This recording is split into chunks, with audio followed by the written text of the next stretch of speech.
పొడవు కేవలం 3 అడుగులు 8 అంగుళాలు. 32 ఏళ్లుగా స్నానం చేయని బాబా. కుంభమేళలో స్పెషల్ అట్రాక్షన్. ఇంతకీ ఈ చోటా బాబా ఎవరు? ఏం చేస్తారు? గంగా యమున అదృశ్య సరస్వతి పవిత్ర సంగమం వద్ద ఈసారి మహా కుంభమేళ అంగరంగ వైభవంగా నిర్వహించబడుతుంది.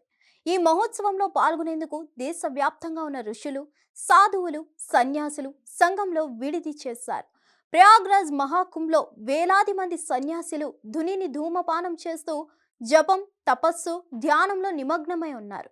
అయితే వారిలో గంగపురి మహారాజ్ ప్రత్యేక ఆకర్షణగా నిలిచారు. వారిని చూసిన తర్వాత ఎవరైనా ఆగి సెల్ఫీ తీసుకోవాలనుకుంటారు. రోడ్డుపైకి రాగానే చుట్టుపక్కల గుంపులు గుంపులుగా ఉండడంతో ఎక్కువ సమయం క్యాంపులో తలదాచుకోవడం లేదా గంగానది ఒడ్డున ఏకాంతంగా ధ్యానం చేస్తూ గడిపేవాడు. గంగాపురి మహారాజ్ జూనా అఖారా నాగాసేన్ ఇది సన్యాసిల్లో అతిపెద్ద, అత్యంత మహిమాన్వితమైనది. అస్సాంలోని కామాఖ్య పీఠంతో సంబంధం కలిగి ఉంది. మిగిలిన సాధువులు, మహాత్ములు, కోట్లాది మంది భక్తులు గంగామాత ఒడిలో స్నానం ఆచరించేందుకు మహాకుంభానికి వస్తున్నారు. కానీ గంగాపురి మహారాజ్ ఇక్కడ ఒక్కసారి కూడా గంగా స్నానం చేయరు. గంగాపురి మహారాజ్ మహాకుంభ్లో తన ఎత్తు కారణంగా కూడా ప్రత్యేక ఆకర్షణగా నిలిచాడు. అతని ఎత్తు 3 అడుగులు మాత్రమే. అంటే బాబా 5-6 ఏళ్ల పిల్లవాడి పొడవు మాత్రమే ఉంటాడు.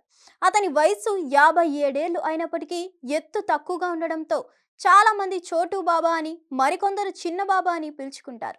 అయితే గంగాపురి మహారాజ్ ఎత్తు తక్కువగా ఉండడంతో ఏమాత్రం నిరాశకు గురి కావడం లేదు.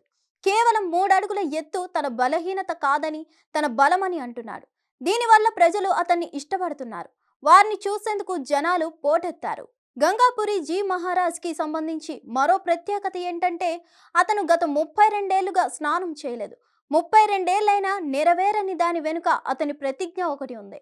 అయితే తన ప్రతిజ్ఞ ఏంటనేది మాత్రం తాను చెప్పేందుకు ఇష్టపడడం లేదు. తన తీర్మానం నెరవేరిన రోజు ముందుగా క్షిప్రా నదిలో స్నానం చేస్తానని చెప్పారు. శరీరం కంటే అంతర్గత మనస్సును స్వచ్ఛంగా ఉంచుకోవడం చాలా ముఖ్యమన్నారు. అతను ఇతర నాగా సాధువుల గుంపుకు దూరంగా ఏకాంతంలో తంత్రాన్ని అభ్యసించడానికి ఇష్టపడుతున్నారు. చాలాసార్లు శ్మశాన వాటికలో ధ్యానం కూడా చేస్తారు. గంగాపురి మహారాజ్ అలియాస్ చోటు బాబా తొలిసారిగా ప్రయాగ్రాజ్ మహాకుంభ్కు వెళ్లారు. ఈ కారణంగా వారికి ఇంకా క్యాంప్ కేటాయించలేదు. కొన్నిసార్లు అతను వేరే సాధువుల శిబిరంలో ఉంటున్నాడు. యూపీ సీఎం త్వరలో తమకు కూడా క్యాంపులు, సౌకర్యాలు కల్పిస్తారని వారు ఆశిస్తున్నారు. ఈ చోటు బాబాను చూసేందుకు జనం గూమిగూడారు.